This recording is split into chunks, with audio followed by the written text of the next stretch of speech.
চলে এলো আরো একটা অফিসিয়াল OnePlus এর ফোন, এইবার OnePlus Nord CE4 Lite 5G। এই ফোনে বেশ কিছু ইন্টারেস্টিং জিনিস রয়েছে, যেমন 80 ওয়াট ফাস্ট চার্জিং, সোনির LYT600 সেন্সর, 5500 mAh এর ব্যাটারি, 5G চিপসেটের সঙ্গে 8GB র্যাম এবং 256GB স্টোরেজ, 120 হার্জের 2100 নিটস পিক ব্রাইটনেসের একটা অ্যামোলেড প্যানেল এবং আরো অনেক কিছু। তবে কিছু অপূর্ণতাও রয়েছে, যেগুলো নিয়ে আজকের ভিডিওতে আপনাদের সঙ্গে কথা হবে। প্রিয় দর্শক, আপনাদের মধ্যে যারা 25 থেকে 30 হাজার টাকা প্রাইস রেঞ্জের ফোন কেনার কথা ভাবছেন, তারা এই ভিডিওটা মন দিয়ে দেখুন, হয়তো আপনার কাজে লেগে যেতে পারে। কারণ এই প্রাইস সেগমেন্টে আমরা যে ধরনের ফোন সাধারণত দেখে এসেছি, এটা তার চাইতে একটু আলাদা। Look at the design, oh my God! এই ডিজাইনটা দেখে প্রথমেই আমি এর প্রেমে পড়ে গিয়েছি। মানে এরকম ফ্রেশ এবং এইরকম সলিড লুকের ফোন কিন্তু খুব একটা দেখা যায় না। এত ভাইব্রেন্ট এই ব্লু কালারটা এবং এত কন্ট্রাস্টি, মানে মুহূর্তেই সবার নজর আটকে যাবে এখানে। আই এম প্রিটি শিওর ক্যামেরাতে আপনারা এর আসল কালারটা দেখতে পাচ্ছেন না, কারণ হচ্ছে আপনাকে আসলে খালি চোখেই দেখতে হবে। ফ্রেমটা কিছুটা বক্স শেপের, তবে ফ্রেম প্লাস্টিকের হলেও এটা কিন্তু দেখতে দুর্দান্ত লাগে। তবে গ্লাস ব্যাক হওয়াতে আপনাকে একটু সাবধানে রাখতে হবে, কারণ আঙ্গুলের ছাপ বেশ ভালোই লেগে থাকে এখানে। অবশ্য OnePlus তার বক্সের মধ্যে একটা সিলিকন ব্যাক কভার দিয়ে দিয়েছে, আপনি সেটা ব্যবহার করতে পারেন। এবং সেই সাথে লক্ষণীয় এর ফোনের বেজেল। লুক অ্যাট দিস, এতটা সিমেট্রিক্যাল আসলে এই প্রাইস সেগমেন্টে সাধারণত দেখা যায় না। তবে হ্যাঁ, বটম বেজেলটা তারা আরেকটু মিনিমাইজ করতে পারতো। এনিওয়ে, সেলফি ক্যামেরার কাটআউটটা কিন্তু অনেক ছোট, আপনি কয়েকদিন পরে অভ্যস্ত হয়ে যাবেন। 3.5 মিলিমিটার হেডফোন জ্যাকও তারা দিয়েছে, অন্যান্য পোর্টস অ্যান্ড বাটনস জায়গা মতো রয়েছে, কিন্তু আনফরচুনেটলি কোনো সেকেন্ডারি নয়েজ ক্যান্সেলিং মাইক্রোফোন দেখতে পাচ্ছি না। আমি ওপরের এই পোর্টটাকে প্রথমে সেকেন্ডারি নয়েজ ক্যান্সেলিং মাইক ভেবেছিলাম, বাট এটা হচ্ছে dedicated loud speaker grill. Anyway, 5500 mAh এর ব্যাটারিতে ব্যবহার করা হয়েছে, তারপরেও এর থিকনেস কিন্তু 8.1 মিলিমিটার এবং ওজন সর্বসাকুল্যে 191 গ্রাম মাত্র। খুবই প্রিমিয়াম ফিল পাবেন আপনি এটা হাতে ধরে, এবং ফোনটা যথেষ্ট ডিউরেবল বলেই মনে হয়েছে আমার কাছে। এবং এই ফোনের অন্যতম সেরা একটা দিক হচ্ছে এর ডিসপ্লে। এখানে তারা 6.67 ইঞ্চির একটা অ্যামোলেড প্যানেল ব্যবহার করেছে, যেটা অবধারিতভাবে ফুল এইচডি এবং পিপিআই হচ্ছে 400-র কাছাকাছি। 120 হার্জ রিফ্রেশ রেটের এই প্যানেলটার সর্বোচ্চ ব্রাইটনেস হচ্ছে 2100 নিটস, 100% sRGB কালার সাপোর্টেড, সেই সাথে 100% P3 কালার গ্যামুট সাপোর্ট করবে। ওটিপিতে আপনি ফুল এইচডিতে কন্টেন্ট এনজয় করতে পারবেন, এবং এটার কালার কিন্তু যথেষ্ট ভাইব্রেন্ট। মাল্টিমিডিয়া এক্সপিরিয়েন্স কিন্তু খুবই ভালো পেয়েছি আমরা। পাশাপাশি এর যে টাচ রেসপন্সিভনেস, সেটা যথেষ্ট সন্তোষজনক ছিল। ইনডোর হোক বা আউটডোর, যে কোনো জায়গায় এর ব্রাইটনেস আপনাকে হতাশ করবে না। ইভেন ডিরেক্ট সানলাইটেও কিন্তু আমরা বেশ ভালোই পারফরমেন্স পেয়েছি। সো এইটার ডিসপ্লেকে অবধারিতভাবে এই বাজেটে যত ফোন মার্কেটে আছে, তার মধ্যে অন্যতম সেরা ডিসপ্লে বলা যেতে পারে। 5G আমাদেরকে হাতছানি দিচ্ছে, এবং খুব শীঘ্রই হয়তো আমাদের দেশও 5G যুগে প্রবেশ করবে। সো যারা ফোন 3-4 বছরের জন্য কেনার কথা ভাবেন, তাদের তো একটু ফিউচার প্রুফ হওয়া উচিত, তাই না?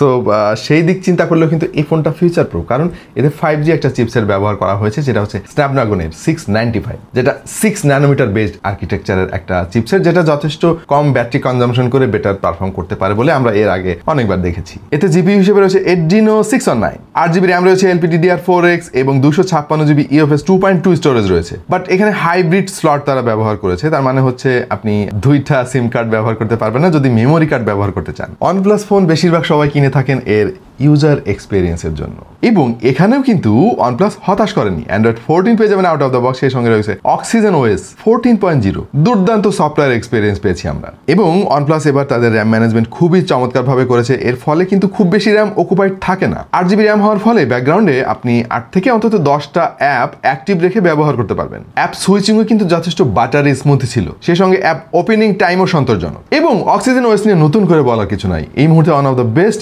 UI হচ্ছে Oxygen OS। তবে হ্যাঁ, OnePlus এর কাছে তো আমাদের প্রত্যাশা অনেক বেশি বেড়ে গিয়েছে, বিশেষ করে তারা একদম শুরুতেই যে তেলেসমাতি দেখিয়েছিল, ফোনের দাম এতই কম ছিল যে সবাই আমরা আশ্চর্য হয়ে গিয়েছিলাম। সো আমার কাছে আসলে মনে হয়েছিল যে এই ফোনটার চিপসেট হয়তো আরেকটু বেটার তারা দিতে পারতো, যেমন 695 নর্মালি আমরা এন্ট্রি মিড রেঞ্জের চিপসেট হিসেবে চিনি।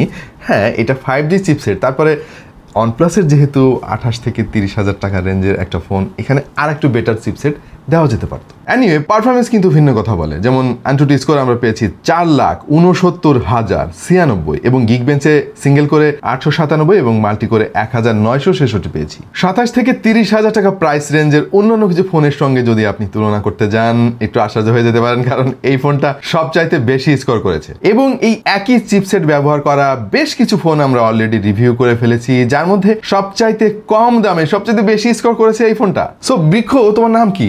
ফলে পরিচয়। OnePlus Nord CE4 Lite 5G ফোনটা কিন্তু ফল দেখিয়ে তার যাত্রী নিয়েছে। আমরা এই ফোন দিয়ে বেশ কিছু গেম ট্রাই করেছি, এর মধ্যে PUBG, call of duty, Asphalt night তো থাকবেই কমন আমাদের সব টেস্টিংয়ে, সে সাথে ফ্রি ফায়ারও ছিল। ফ্রি ফায়ার তো নিঃসন্দেহে দুর্দান্ত পারফর্ম করেছে। পাবজিতে আমরা মোটামুটি ভালোই পারফর্ম করতে দেখেছি, বাট কিছু কিছু জায়গায় গিয়ে একটু মাঝে মাঝে স্ট্যাটার আপনাকে দিবে এবং ল্যাগ দিবে, বিশেষ করে যখন এনিমির সংখ্যা বেড়ে যাবে অথবা যখন অ্যাকশন সিকোয়েন্সগুলো আসবে তখন দেখবেন যে একটু ফ্রেম ড্রপ বা ল্যাগ আপনি পেয়েছেন এবং আপনাকে অবধারিতভাবে একটু কম্প্রোমাইজ করে খেলতে হবে। হাই ফ্রেম রেট দিয়ে এবং হাই সেটিংসে আপনি খেলতে পারবেন না, সেটা হওয়ারই কথা। কল অফ ডিউটির কথাও আসলে একই বলা চলে, কারণ কল অফ ডিউটিও একটি গ্রাফিক ইন্টেন্সিভ গেম এবং এখানে কিন্তু ফোনটা বেশ কিছুটা স্ট্রাগল করেছে বেশ কয়েক জায়গায় এসে, আমরা যেটা খেয়াল করেছি। তবে মডারেট গেমিং এক্সপিরিয়েন্স আপনি এর কাছ থেকে পাবেন। অ্যাসফাল্ট 9 দুর্দান্ত পারফর্ম করেছে, এর যে জিপিইউ, এর যে সিপিইউ এবং এর যে অ্যামোলেড 120 হার্জের রিফ্রেশ রেটের ডিসপ্লে, ভাই সবকিছু মিলিয়ে দুর্দান্ত একটা এক্সপিরিয়েন্স পাবেন। সেই সঙ্গে তো এতে স্টেরিও স্পিকার রয়েছে, ফলে আপনার গেম প্লে এবং মাল্টিমিডিয়া এক্সপিরিয়েন্স পাবেন টপ নচ।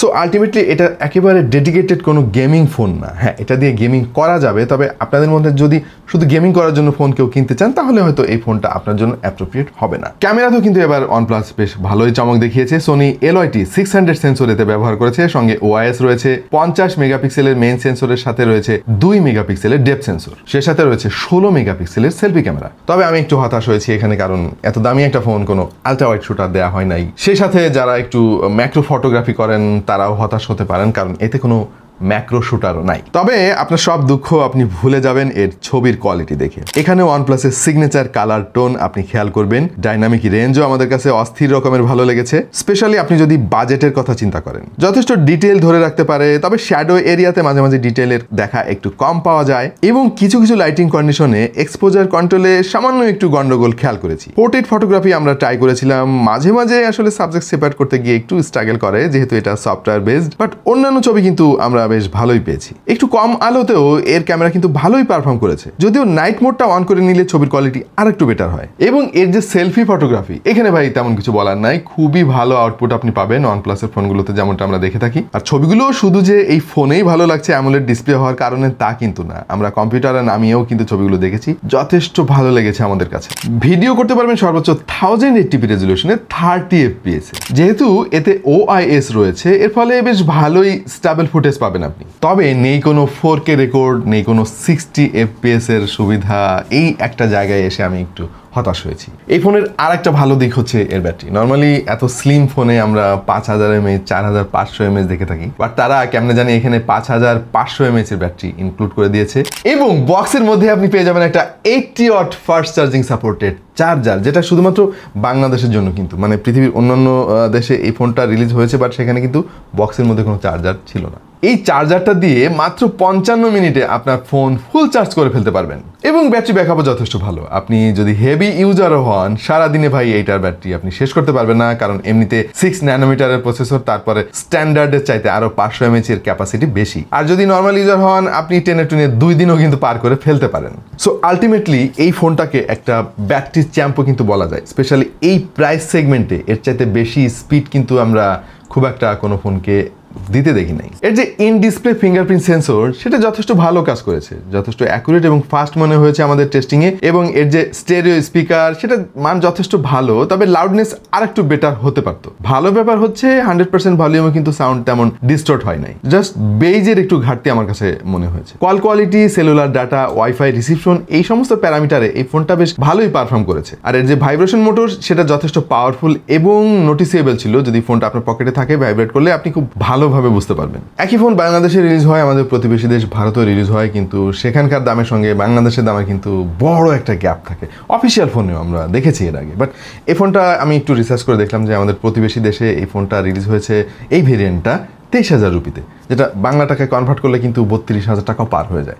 সো সেই হিসেবে আমি বলবো যে প্রাইসটা তারা চেষ্টা করেছে খুব ভালোভাবে মানে ব্যালেন্স করার জন্য, বাট স্টিল আমাদের কাছে তো OnePlus অনেক আপন, আমরা যারা OnePlus লাভার রয়েছি তারা একটু বেশি প্রত্যাশা করে। সো আমার কাছে মনে হয় যে এই ফোনটা যদি কোনোভাবে 25,000 টাকার মধ্যে মানে কাভার করা যেত তাহলে একদম মানে একটা জাতীয় ফোন হয়ে যেত এই ফোনটা। এনিওয়ে OnePlus কিন্তু দারুণ একটা জিনিস এবার ইন্ট্রোডিউস করেছে, আর সেটা হচ্ছে 7 days রিপ্লেসমেন্ট ওয়ারেন্টি বা গ্যারান্টি, যাই বলেন না কেন।